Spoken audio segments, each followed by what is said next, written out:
Hello everyone, welcome back to another video. Today I'll show you why is ConvertKit login failed 2026. There can be several common reasons. Incorrect email or password. Wrong credentials are the most common cause of login failure.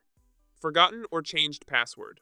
Old password won't work after reset or update. Account not verified. Unverified email or incomplete setup can block access.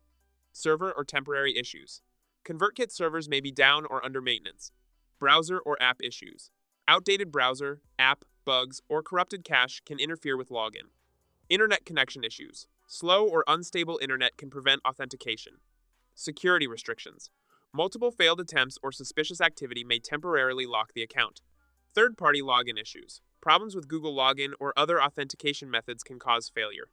If the issue continues, reset your password, clear cache, try another browser, device, or contact ConvertKit support. If you found this video helpful, don't forget to like and subscribe. Thanks for watching.